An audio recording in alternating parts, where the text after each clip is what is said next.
Si Shigeru ay isang pangit na salaryman na iniisip na hindi na pwedeng lumala pa ang buhay niya. Pero nang mabigyan siya ng pagkakataon para sa pangalawang buhay, pinili niya ng pabiro ang pinaka-worst na stats at naging si Wadatsumi ng One Piece, na wala ng lahat ng tsansa na makakuha ng kahit anong babae.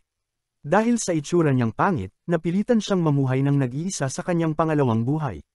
Pero hindi pa ito ang katapusan ng mundo para sa kanya, dahil palihim siyang binigyan ng system ng God-level hidden skills, na ginawa siyang epic na fighter.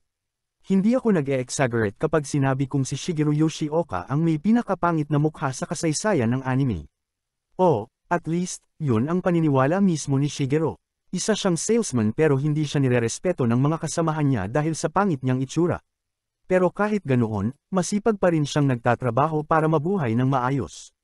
Isang araw, habang nasa biyahe siya sakay ng tren, inakusahan siya ng isang dalagang babae na hinipuan daw niya ang kanyang kokomilon, kahit hindi naman niya ginawa.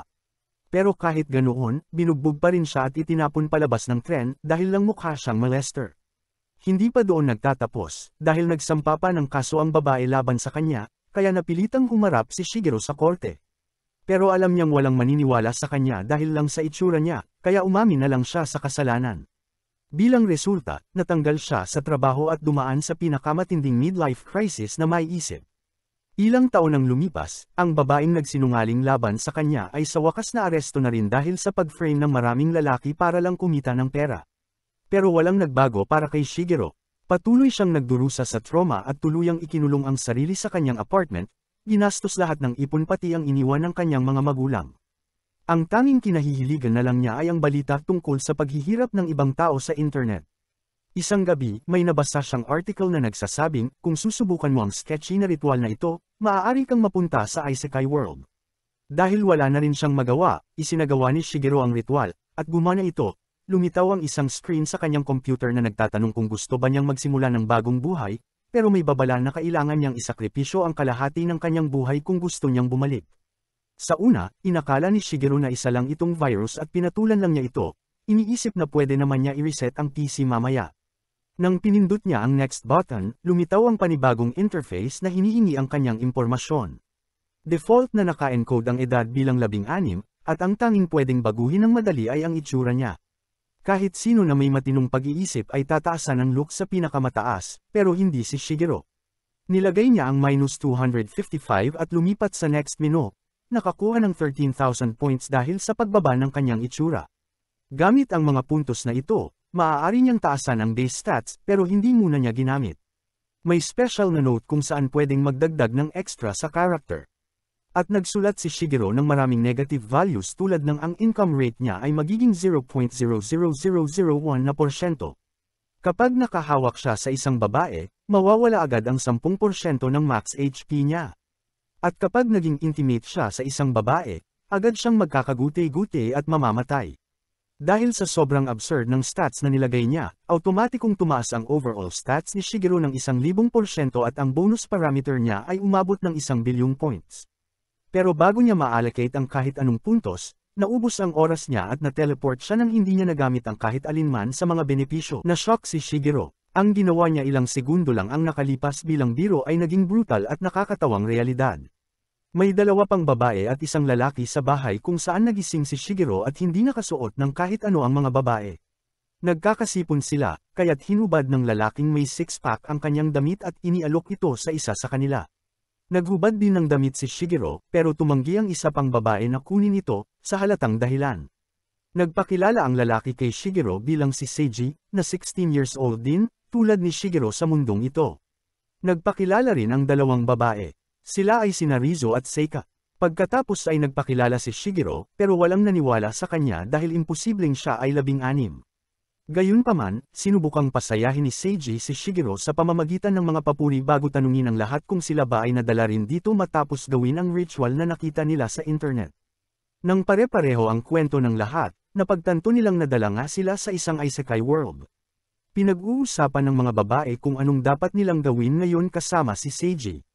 Habang si Shigeru ay nagsimulang lumayo, na wala namang balak makipagkaibigan, hindi siya nakapantalon, kaya naghanap siya ng damit sa wardrobe at may nakita siyang gold coin. Pero nang susubukan niya itong kunin, nawala ito, at napagtanto niyang ito ay dahil pinili niya ang 0.001% income rate. Lumapit si Seiji para makipag-socialize kay Shigeru, at sabay nilang inexplore ang bahay, at nakahanap sila ng maraming gamit na kailangan para sa survival. Si Seiji, na natural ang leadership, ay nagmungkahi na pantay-pantay na paghati-hatian ng mga gamit sa kanilang apat. Nakakagulat, ang mga damit ay umaangkop sa sukat ni Shigeru, na nagpatunay sa lahat na may magic sa paligid. Napansin ni Seiji na lahat ng gamit ay pwedeng hatiin ng pantay, maliban sa gold coins. 7 lang ang gold coins, at hinala ni Rizzo na may kumuha na ng isa. Alam ni Shigeru na siya ang pagbibintangan, kaya nagpasya siyang huwag kumuha ng kahit isang coin. Nag-atubili si Seiji dahil hindi ito patas para kay Shigeru, pero pinutol siya ni Seika at sinabing dahil wala namang na-contribute si Shigeru sa paghahanap, hindi siya karapat-dapat sa coins. Siyempre, mali ang paratang kay Shigeru, pero hindi na siya nakipagtalo, at tinanong na lang si Seiji kung pwede bang kapalit ng coins ay kunin na lang niya ang axe. Ang axe ang pinakamalakas na weapon sa apat, kaya walang pumayag sa deal. Si Seiji, na mabait ang pakikitungo mula simula, ay aksidenteng tinawag na selfish si Shigeru pero agad binawi ito at sinabing siya ang tinutukoy. Ipinaliwanag niya na sa past life niya, isa siyang selfish at mahiyain na tao na laging nagdudulot ng problema sa iba, kaya gusto niyang magsimula muli sa buhay na ito. Iniisip niyang mahiyain din si Shigeru, at kahit ganun ay hinikayat niya itong magtulungan sila para masakop ang mundong ito. Sa huli, hindi nakuha ni Shigeru ang axe at sapatas na larong bato-bato pick, napunta sa kanya ang wooden club, ang pinakamasamang weapon sa lahat. Bago umalis ng bahay, iniabot ni Seiji ang kanyang kamay para makipagkamay sa lahat, pero tumanggi si Shigeru, ayaw niyang makipagkaibigan, alam niyang gagamitin lang siya. Sa ngayon, sumama muna siya sa iba na nagpasya ng magtungo sa pinakamalapit na town, pero plano niyang kumawala at magsolo sa buhay na ito. Habang napagpapasyahan nilang pupunta sila sa area, binuksan ni Seika ang pinto, pero nagulat siya nang makakita ng maliit na monster sa harap nila. Tumakbo siya paatras habang si Seiji ay lumapit para labanan ito. Tinamaan ito at agad namatay. Pinanood ni Shigeru ang reflexes ni Seiji at napagtanto niyang hindi lang ito matalino, kundi laging alam ang dapat gawin. Sa kasamaang palad, hindi nag-iisa ang monster. Sa halip, napakarami pa nito. Sa oras ng kagipitan, kailangan nilang lumaban. Hinati ni Seiji ang grupo. Dinala niya ang isa sa mga babae para lumaban sa harap, at inutusan si Seika na gamitin ang bow habang si Shigeru ay taga-cover. Sumugod si Seiji at pinanood siya ni Shigeru, iniisip kung bakit sinabi pa nitong mahiyain siya. Ang mga katangian niya ay kabaligtaran ng pagiging mahiyain. Nahihirapan si Seika sa bow niya. Hindi man lang niya ito maayos na maset o may pasok ang arrow. Mabibigo sana ang buong reincarnated team kung hindi dahil kay Seiji at sa isa pang babae na nasa front line. Sa isang punto, may isang monster na nakalusot papasok ng bahay. Sumigaw si Seiji kay Shigeru na labanan ito pero hindi niya magawa. Nahirapan siyang labanan ng monster at sinubukang tumakas pero walang takas. Doon niya na-realize kung bakit ganito pa rin siya, kahit sa buhay na ito hindi niya na-allocate ng tama ang bonus stats bago maghating gabi. Kaya halos wala siyang lakas ngayon. Nakipagbuno siya sa monster, at pagkatapos ng habulan, tinamaan niya ito at namatay. Agad lumabas ang notification ng system na na-upgrade siya sa level 31. Nakita niyang may nakuha siyang bonus points at may oras para ayusin ito ng maayos. Narinig niya ang babae na nagsabing, nag-level up rin ako. At si Seiji ay nag-upgrade din. Napansin niyang hindi niya nakikita ang system notifications ng iba, ibig sabihin kailangan niyang gumawa ng desisyon mag-isa.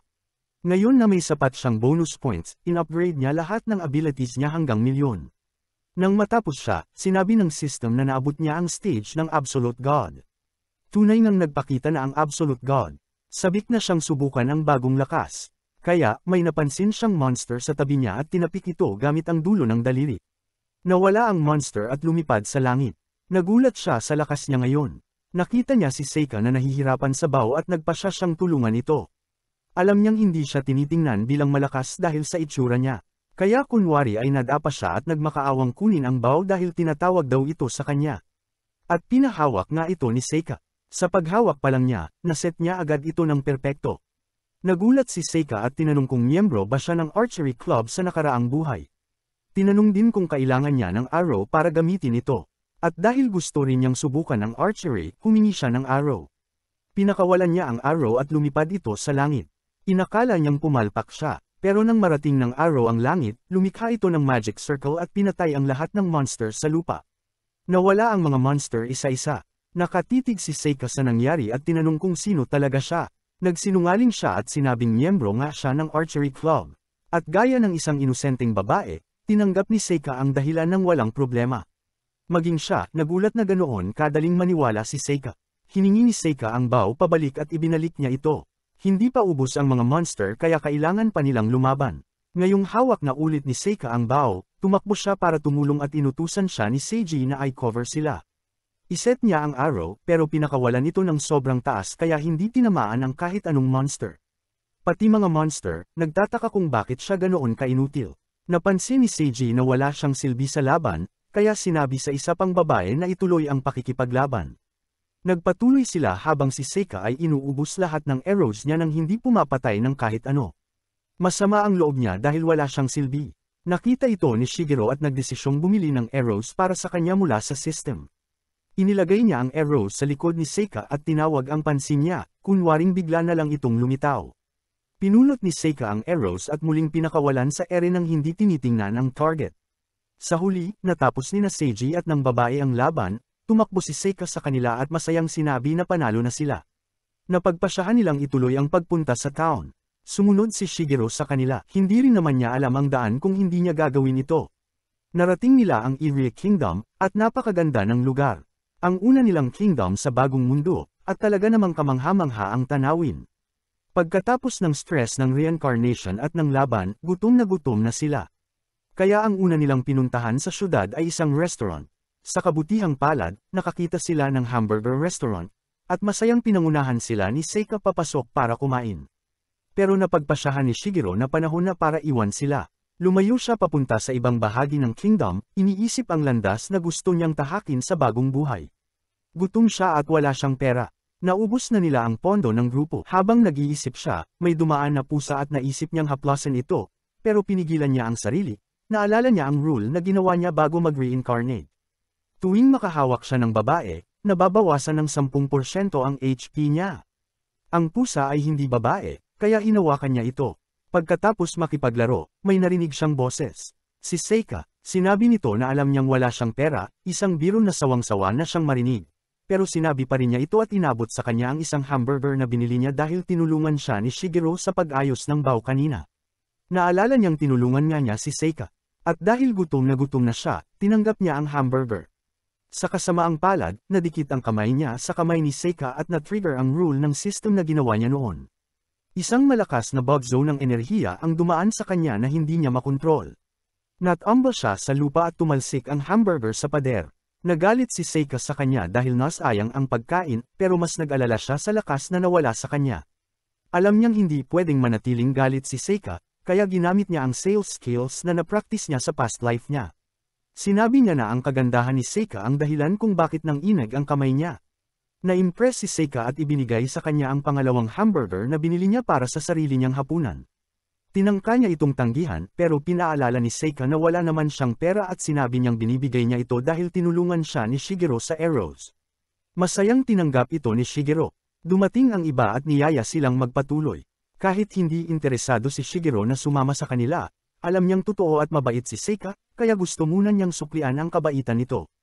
Nagpasya siyang manatili muna, kahit sandali, hanggang mabayaran niya ito. Paano kaya mabubuhay ang malakas na hero na ito nang hindi pwedeng humawak ng babae sa mundong ito? Pagkatapos noon, pumunta si Seika sa isang tindahan para bumili ng mga palaso dahil mabilis siyang nauubusan nito. Patuloy siyang humihingi ng dagdag na palaso sa tindero, sinasabing mayaman siya at kaya niyang bayaran ang lahat. Pero sinabi ng lalaki na puno na ang bag niya. Kasama rin niya si Shigeru, at gusto niyang tumulong, pero hindi niya masabi na kaya niyang gumawa ng mga palaso kahit kailan niya gusto. Anyway, tinanong ni Seika kung hindi ba siya bibili ng kahit ano, at agad niyang sinagot ang sarili niya, na pagtanto niyang wala itong bibilhin dahil wala itong pera. Paglabas nila, dumating sina Seiji at ang Rizu matapos makahanap ng magandang tinutuluyan para sa gabi. Sinabi ni Shigeru na sa parke na lang siya matutulog dahil wala nga siyang pera, pero sabi ni Seika siya na ang magbabayad ng kwarto nito. Sinubukan ni Shigeru sabihin na hindi na kailangan iyon, pero ginamit ni Seika ang woman card, at tinanong kung ayaw ba niyang babae ang magbayad ng kwarto niya. Hindi na nabigyan ng oras si Shigeru para sumagot dahil hinawakan na agad siya ni Seika sa kamay at hinayla ito. Pero dahil sa damit siya nahawakan, wala siyang natamong damage. Kinagabihan, iniisip ni Shigeru na hindi na siya pwedeng manatili pa dahil lalo lang siyang magkakautang kay Seika at sa iba. Nagdesisyon siyang maghanap ng paraan para kumita kahit na limitado lang siya sa 1,000th na bahagi ng kita. Bigla siyang nakaisip ng ideya. Kinabukasan, nagising sina Seiji at ang iba at nakita nilang may masasarap na cookies at pagkain sa mesa. Sinabi ni Shigeru na tulungan siya dahil hindi niya kayang kainin lahat, at tinanong nila kung saan niya nakuha ang lahat ng iyon kung wala naman siyang pera. Sabi ni Shigeru gumamit siya ng teknik para gustuhin ng tao na bigyan siya ng kapalit. Pero ang totoo, gumawa lang siya ng mga palaso gamit ang mga sticks at ginamit ang barter system para ipalit ang mga ito sa pagkain imbes na pera. Sabi ni Seika na hindi naman niya kailangang mamaalamos kahit wala siyang pera dahil palagi naman siyang matutulungan nito. Pero iniisip ni Shigeru na nabayaran na niya ang utang niya kay Seika kaya hindi na siya kailangang manatili. Pagkatapos kumain, nilabas ni Seiji ang mapa at sinabing kailangan na nilang magsimulang mag-quest para kumita ng pera. Napansin niya kasi na wala silang nakuha kahit anong pera o loot mula sa mga halimaw na nilabanan nila kahapon, kaya balak niyang i-check ang isang kuweba malapit doon. Humanga si Shigeru sa desisyon ni Seiji nang biglang dumating ang isang rugged na lalaki at nag-alok na pwede siyang maging guide nila papunta sa kuweba. Ipinakilala ng lalaki ang sarili niya bilang si Kei Oshiro at sinabing reincarnated din siya tulad nila. Medyo natakot siya nang makita ang ugly mug ni Shigeru, pero tinanong niya kung mga bago lang ba sila rito. Agad tumayo si Seiji para kausapin siya habang alerto pa rin. Tapos nilabas ni Kei Oshiro ang ilang green cards mula sa bulsa niya at sinabing item ito na makikita sa unang log house at maaari silang makakuha ng full discount sa gamit iyon ng isang beses. Nagpanik si Seika sa narinig dahil hindi nila nahanap ang mga cards, at sinabi ni Kei Oshiro na pwede pa rin siyang makakuha ng full refund kahit ngayon lang niya ito ipakita. Sinabi niyang kunin niya ito, at agad na kinuha ni Seika ang mga cards sa gulat ni Seiji dahil hindi pa rin niya gaanong pinagkakatiwalaan si Kei Oshiro. Ganoon din si Shigeru at iniisip niyang sa halip na isang tunay na guide, isa lang si Kei Oshiro sa mga taong nang-scam ng mga newbie. Iniisip niyang kaya niyang hawakan ang sitwasyon kung pumalpak man, at sa ngayon, hinayaan na lang niya si Seiji na magdesisyon.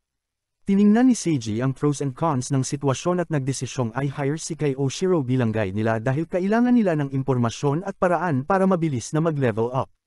Sa ganoon, dinala sila ni Kei Oshiro sa kuweba at dumating agad ang isang grupo ng mga goblin. Agad nagpaputok ng mga palaso si Seika, pero wala ni isa ang tumama. Nadismaya si Shigeru at sinabi ni Kei Oshiro kay Seika na isipin niyang ang bawat palaso ay nagkakahalaga ng 1,000,000 yen bago siya magpaputok. Kahit ipinagmamalaki ni Seika ang yaman niya, dahil sa nai-imagine niyang halaga ay naging mas maingat siya sa pagtira at napatumba niya ang isang goblin gamit ang isang precise na tira. Nagpatuloy sila at nagulat si Shigeru na mukhang maayos pala si Kei Oshiro bilang isang guide. Matapos noon, tinuruan ni Kei Oshiro ang lahat kung paano gamitin ng tama ang mga sandata nila, at bumalik si Seika sa dating ugali niyang bare-barang pagpapaputok ng palaso. Tinanong ni Kei Oshiro si Shigeru kung hindi ba siya magpa-practice, at sinabi niyang wala siyang angkop na skills ngayon. Naintindihan ni Kei Oshiro na mahirap mag-level up gamit ang staff bilang weapon, pero sinabi niyang huwag siyang panghinaan ng loob dahil ang ultimate skill ng staff ay sobrang galing. Alam na ito ni Shigeru dahil noong pumunta siya sa gubat para gumawa ng mga palaso, nakasalubong niya ang isang giant orc at sinubukan niyang gamitin ang pinakamalakas niyang skill laban dito. Pero nag-warning ang system na kapag ginamit niya ito, lahat sa loob ng 200 km radius ay mabubura at mahigit 1.5 million katao ang mamamatay. Kaya agad niya itong kinansela. Anyway, sabi ni Kei Oshiro na kailangan niyang maging active sa battlefield kung hindi ay mapipilitang siyang mag-retire tulad niya. Sinimulan niyang ikwento kung paano siya dating nasa isang mercenary group, pero habang ang leader nila ay naging hari, siya naman ay bumagsak at napilitang magretiro. Pinuri niya ang hari, sinabing level 80 ito at lahat ng stats niya ay lagpas 160, pero para kay Shigeru, napakahina pa rin ito. Pagkatapos noon, narating na nila ang kuweba na mukhang sinaunang guho at lahat ay excited na mag-explore pero natatakot si Seika. Pero pagdating sa kuweba, na-curious siya sa mga limestone spikes at nagtatampo nang sabihan siya ni Kei Oshiro na lumayo dahil delikado iyon. Naisip ni Shigeru kung bata ba talaga si Seika, at tinanong siya ni Seiji sa mas maayos na paraan. Una niyang isiniwalat na siya ay 30 years old sa ibang mundo at pagkatapos ay sinabi ni Seika na siya ay 17 years old sa totoong buhay at naghahanda para sa college. Habang nagsimulang magsalita si Seiji tungkol sa kanyang pag-aaral, napagtanto ni Shigeru na matalino si Seika pagdating sa academics. Pagkatapos noon, nakipaglaban sila sa ilang halimaw na paniki at nakarating sa boss room at sa wakas ay natutunan ni Seika na mag-isip muna bago kumilos. Sinabi ni Kei Oshiro sa kanya na huwag siyang pumasok sa boss room dahil mamamatay siya agad sa ganitong bilis kaya umatras si Seika. Nagdesisyon si Seiji na tapusin na ang araw at nagpasalamat kay Kei Oshiro sa kanyang tulong at sinabi nito na magiging magaling siyang leader. Pero bago sila bumalik, may espesyal na event siya para sa mga baguhan at dinala niya sila sa isang conference room para mag-party para sa kanila. Sinabi niya na may isa pang summoned person na lumikha ng safe space na ito kung saan walang monster o magic ang makakapasok at sa loob ay may chips at drinks. Agad ginamit ni Shigeru ang kanyang poison detection skills at nalaman na ang mga gilid ng lata ay may halong sleeping drug. Buti na lang at maingat si Seiji at tumangging uminom. Pero nang magkunwaring malungkot at depre si Kei Oshiro, humingi ng tawad si Seiji sa pagdududa sa kanyang sinseridad. Pumayag siyang makipag-celebrate sa kanya at medyo nadismaya si Shigeru sa kabutihang loob ni Seiji. Anyway, nagsimulang kumain at uminom ang lahat at nagdesisyon si Shigeru na ilihis ang usapan para makapag-cast siya ng antidote magic sa kanila. Tinanong niya kung ano ang ginagawa nila bago sila napunta rito at agad nawala ang saya sa kwarto. Agad na-realize ni Shigeru na lahat sila ay tumakas mula sa kanilang dating buhay, kabilang na siya. Pero nagdesisyon si Seiji na ibahagi ng kaunti ang tungkol sa kanyang nakaraan. Sinabi niya na umalis siya sa school matapos siyang mabagot sa lahat at nagdesisyong magtayo ng sariling kumpanya na tinawag niyang Success Life. Naalala ni Shigeru na minsan siyang pumunta sa kumpanyang iyon para mag-sales pitch at kamukhang kamukha ng CEO si Seiji. Lumalabas na naaalala rin siya ni Seiji dahil may malaking epekto ito sa kanya. At kahit hindi niya sinabi ang pangalan nito, isiniwalat niya na may salesman na pumunta sa kanya ng walang appointment at sinubukang ibenta ang isang mamahaling copier. Tinangkang tumawad ni Seiji pero sinabi ng salesman na mapapangiti niya ito at hindi niya ito bibiguin. Sinabihan rin siya nitong relax lang dahil siya ang CEO. At dahil sa mga salitang iyon, hinayaan ni Seiji ang kanyang mga empleyado na patakbuhin ang kumpanya. Buti na lang at lumago ang kumpanya at naging maayos ang lahat. Pero nagdesisyon siyang palitan ang kanyang mga staff ng AI at nag-bankrupt ang kumpanya. Nadepress siya at naramdaman niyang sinayang niya ang opportunity na ibinigay ng salesman sa kanya. Kaya nang napunta siya rito, nangako siyang hindi na siya muling mangiiwan ng kahit sino. Bigla niyang sinabi na ang pangalan ng salesman ay Shigeru rin. Pero nagkunwaring hindi siya iyon ang ating matabang bida. Pagkatapos noon, nakatulog ang lahat dahil sa gamot, at dinala ni Kei Oshiro ang kanyang mga tauhan para kunin sila. Pero nagkukunwaring tulog lang si Shigeru para makalaban siya kapag dumating ang pagkakataon. Sinimulan ng mga thug na pusasan ang lahat, at nang tila gagawa na ng aksyon si Shigeru, biglang bumangon si Seiji, sinasabing huwag sasaktan ang kanyang grupo.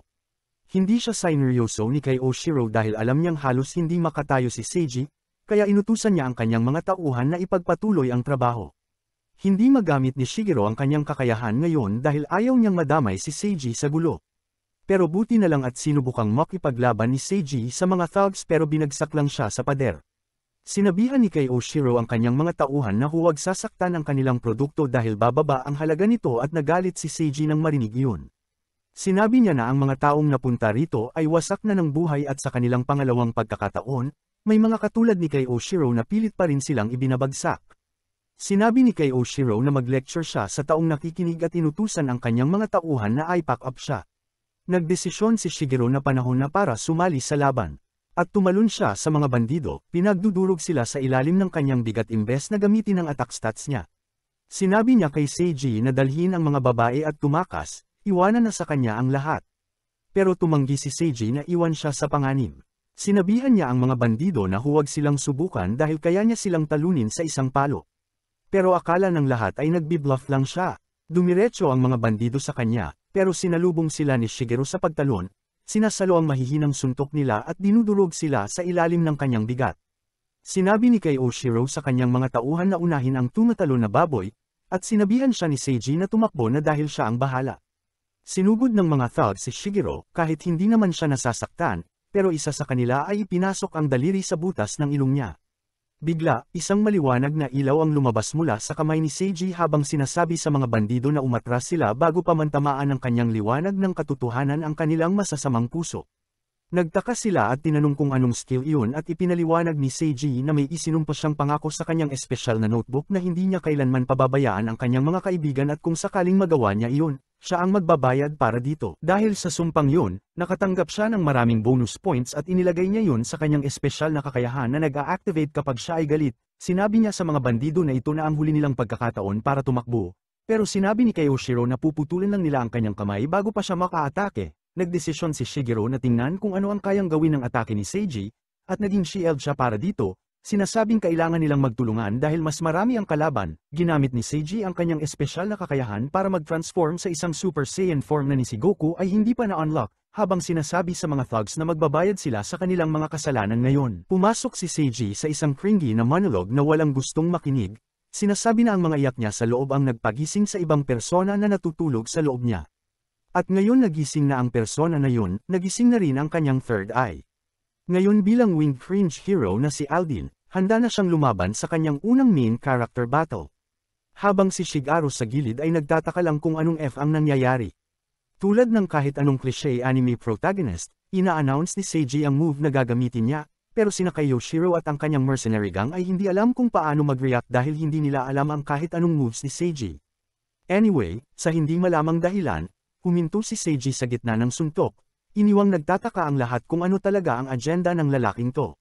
Tinanong siya ni Kyoshiro ng parehong tanong at sumagot si Seiji na nasa batas ang kapangyarihan para humusga ng isang kriminal, hindi sa kanya, at kaya niya pinigilan ang sarili kahit madali lang para sa kanya ang maghatol, sinasabing binibigyan niya ng isa pang chance ang lahat dito para magbagong buhay. Sinabihan ni Seiji si Kyoshiro na magsisi sa kanyang mga kasalanan sa pamamagitan ng pagsuko sa batas. Sa totoo lang, sobrang tanga ng lalaking to at kahit ang pangit ay naiintindihan na yon. Nagkunwaring sumusuko si Kyoshiro, at nang mahulog sa bitag si Seiji at bumaba ang kanyang guard, umatake ito. Buti na lang, sumingit si Shigeru gamit ang kanyang piggy reflexes at sinimulang sip-a ng lahat dahil hindi siya lumayo sa laban. Halatang walang nararamdaman si Shigeru at nagsimulang mangulangot. Pagkatapos ay itinapon niya ang kulangot ng walang nakapansin, na bumasag sa pader. Bago pa man mapansin ng iba kung anong nangyari, sinabi ni Shigeru na si Seiji ang may gawa. At dahil sa nakita nilang lakas ng kapangyarihan ni Seiji, talagang sumuko na sina Kyoshiro at ang kanyang mercenary gang. Nagsimulang umiyak si Kyoshiro para sa kanyang buhay, nangakong hindi na sila maninakit ng kahit sino at isusuko nila ang sarili sa batas. Sumali si Shigeru sa cringe at pinatayo silang lahat sa isang linya. Tapos sinabi kay Seiji, o ngayon si Aldin, natusukin sila gamit ang kanyang whip of love, dahil kailangang maintindihan ng mga taong ito ang sakit at hirap ng mga normal na tao. Pero nag-transform pabalik si Aldin bilang Seiji dahil nawala na ang kanyang galit. Bukod pa rito, ayaw niyang gamitin ang whip of love habang galit siya. Gusto niyang maalala ang kamay na pamapalo sa mga mercenary at ang sakit na mararamdaman nila. Sinasabing ito ang ibig sabihin ng pag-ibig at pagkatapos ay naghanda na siyang sampilan sila isa-isa sa mukha. Pagkatapos noon, binuhat niya ang mga babaeng natutulog pa papunta sa kama. Ginawa niya ang lahat ng trabaho mag-isa dahil hindi pwedeng humawak si Shigeru sa mga babae. Dahil sa bigat ng trabaho, nawala ng malay si Seiji, at ang mga mercenaries na kunwari nagbago ng puso ay muling handa na namang magnakaw. Dahil useful si Shigeru bilang myth shield, sinabi ni Kyoshiro sa kanya na sumali sa kanilang mercenary gang, nangangakong bibigyan siya ng chicks kung gagawin niya ito. Pero walang balak si Shigeru na sumama. At ngayong knocked out na ang lahat ng kanyang kasama, pwede na siyang magwala, binasag ang kanyang kadena. Una niyang tinakpan ng kumot si Seiji, umaaktong parang bayani, pero hindi naniwala ang mga mercenaries. Tinanong kung paano magiging mabuting tao ang pinakapangit na lalaki sa anime history. Sa kahit anong kaso, binugbog sila ni Shigeru. Pero mukhang walang budget ang animators para i-drawing ang action scene. Kaya nag-skip na lang sila sa part na si Shigeru at ang grupo ay nakakuha ng maraming pera dahil sa pagsuko sa mga mercenaries. Gusto ni Seiji na magkaroon ng share ang mga babae kahit natulog lang sila. Sinabi niya na ang pera ay bilang compensation dahil nilagay niya sa panganib ang buhay ng lahat dahil sa pagtitiwala niya sa lalaking hindi dapat pagkatiwalaan. Pero sinabi ng mga babae na huwag niyang sisihin ang sarili dahil napaka-amazing niya sa ibang persona niya. Tinanong ng mga babae si Shigeru kung gising din siya, at si Seiji ang sumagot para kay Shigeru. Sinabing ginamit ni Shigeru ang katawan niya para protektahan siya sa laban. Dahil sa dami ng nagawa ni Shigeru kahit wala siyang silbi, iniisip ni Seiji na dapat din siyang magkaroon ng share. Pero diretsyong tumanggi si Shigeru dahil pag kinuha niya ang kahit anong pera, parang wala na ring natira. Sa kahit anong kaso, balak na niyang umalis sa grupong ito pagkatapos bayaran si Seika. At ginamit ang moment na ito para gawin yun, humiling kay Seiji na si Seika na lang ang magdala ng share niya sa pera, gamit ang excuse na walang may pakialam. Pumayag si Seika at nagboluntaryong dalhin ang pera ng lahat, sinasabing aalagaan niya itong mabuti. Pero sa totoo lang, ubos lang ito sa shopping at kung ano-ano. Sa huli, si Shigeru lang ang nagbigay ng kanyang share kay Seika. At dahil masaya si Seika, dinala niya si Shigeru sa burger shop para i-treat gamit ang pera niya. Ngayon na bayad na ang utang ni Shigeru, nagdesisyon siyang umalis sa grupong ito pagkatapos ng lunch. Habang kumakain ng hamburger, naisip ni Seika kung ano ang itsura ng status menu ni Shigeru at nagsinungaling si Shigeru, sinabing lame ang stats niya. Sinabi ni Seika na sayang na hindi niya alam ito at inamin na bago pa siya ma-reincarnate dito, nalaman niyang kapag binabaan mo ang looks points mo, makakakuha ka ng bonus points para pataasin ang ibang stats. At apparently naglagay si Seika ng minus 16 points sa kanyang looks, iniwang nagtatanong si Shigeru kung gaano pa siya kaganda kung hindi niya binaba ang kanyang looks. Napansin ni Seika kung paano siya tinititigan ni Shigeru at tinanong siya kung tingin ba niya ay maganda siya. Nang sumang-ayon si Shigeru, sinabi ni Seika na nagsulat siya sa special note para gawing maganda siya at kaya na-overwrite ang kanyang look stat. Hindi makapaniwala si Shigeru na possible pala yun at agad siyang napuno ng pagsisisi. Isang lokal na pusa ang kumuha ng atensyon ni Seika, pero nag-alinlangan siyang lapitan ito. Sinabing hindi pa niya to nagagawa buong buhay niya dahil hindi siya marunong maglakad noon. Halos matisod siya at si Shigeru, umaastang bayani, ay tumalon sa harap niya. Pero sa kahihiyan niya, hindi naman nadapa si Seika at tinanong siya kung anong ginagawa niya. Sumagot siya na nag-eehersisyo lang daw siya para i-balance ang calories na kinain niya. Pero alam naman nating lahat, kasama na si Seika, na hindi yun totoo. Kaya hindi na lang siya pinansin ni Seika at pinagpatuloy ang paghaplos sa pusa. Umalis si Shigeru, sinabihan si Seika na pupunta muna siya sa toilet.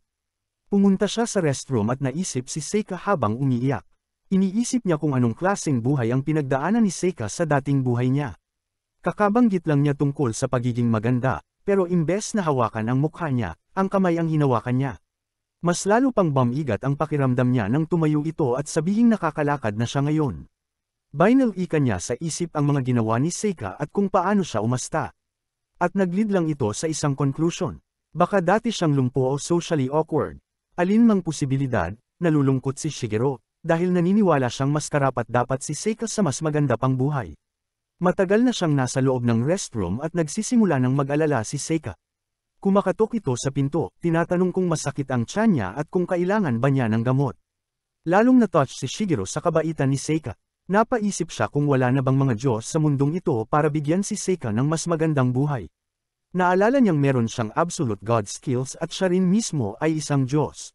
Dahil isa siyang Diyos, kaya niyang baguhin ang realidad ni Seika at siguraduhin magiging maganda ang buhay niya ngayon. Nagdesisyon siyang tulungan si Seika at pinunasan ang luha bago siya lumabas. Pagkakita nila, sinabi ni Seika na hinihintay na rin sila ng iba. Nagdesisyon siyang manatili muna dahil para kay Seika. Bumalik siya sa grupo at sinabi ni Seiji na dahil bumubuo sila ng party, dapat lahat ng miyembro ay may responsibilidad. Wala namang interest si Shigeru sa party, pero hindi rin naman masama ang may party, kaya naghintay siya para malaman ang plano ni Seiji. Sinabi ni Seiji na siya ang magiging hero. Itinalaga niya si Seika bilang mage at tinanong kung pwedeng maging epic fighter si Shigeru. Ayaw ni Shigeru ng kahit anong role. Tinanong niya kung pwedeng si Seika na lang ang maging epic fighter, pero tumanggi ito. Gusto rin niyang maging hero. Pero iyon din ang role na gusto ni Seiji. Tumanggi si Seiji na ibigay ito. Kaya inalok na lang ni Shigeru kay Seika ang epic fighter role.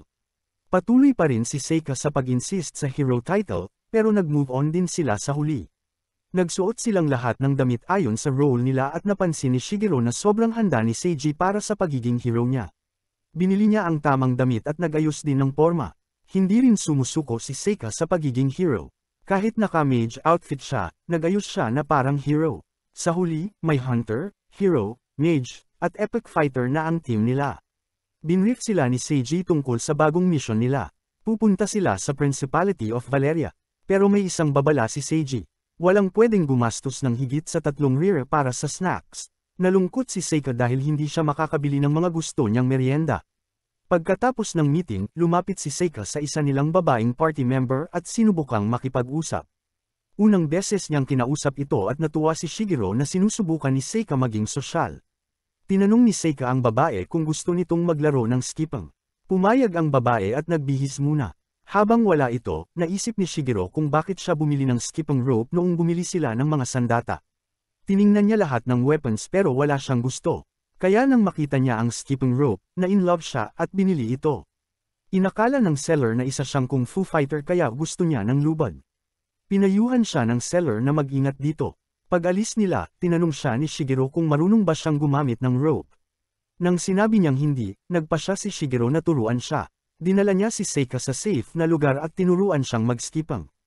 Tumalon siya ng mataas at nagulat si Seika kung gaano siya kamagaan. Sinabi ni Shigero na subukan niya rin, at ginawa niya.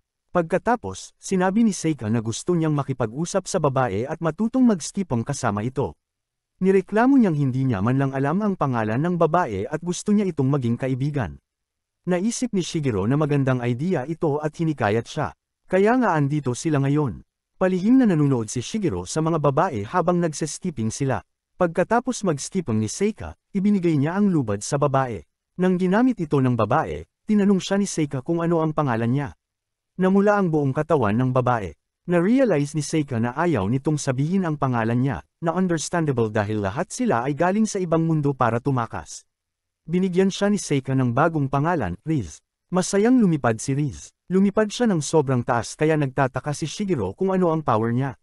Naalala niyang hindi ito nasaktan sa unang laban nila. Natuwa ang mga villagers sa paglipad niya at nakuha niya ang pansin ng lahat. Inimbitahan siyang sumali sa iba't ibang party at dahil sa bagong kasikatan, nakalimutan niya si Seika. Paulit-ulit siyang tinawag ni Seika pero hindi siya tumugon, kaya nagsimulang umiyak si Seika, nilapitan siya ni Shigero para eye comfort, pero tinawag siyang pangit ng mga villagers at tinakat pa na tatawagin ng security. Sinabi ni Riz na magkasama sila sa iisang party, tumakbo siya papunta kay Seika, pero pinagalitan siya ni Shigero dahil hindi siya sumagot sa cute na batang babae nung tinawag siya. Umuwi sila at kumalma na si Seika. Nakita niya ang sulat ni Riz na humihingi ng tawad sa pag-ignore sa kanya. Pagkaalis ni Seika, dumalaw si Riz kay Shigero, dinala niya ito sa isang kwarto at yumuko, humihingi ng tawad. Nang tanungin ni Shigero kung bakit, sinabi niyang alam niya na si Shigero ay si Mr. Y. Paano niya nalaman, at paano niya siya kilala? Salamat sa panunood. Kung gusto niyo pa ng ganitong content, comment niyo lang, like and subscribe na din kayo mga lods.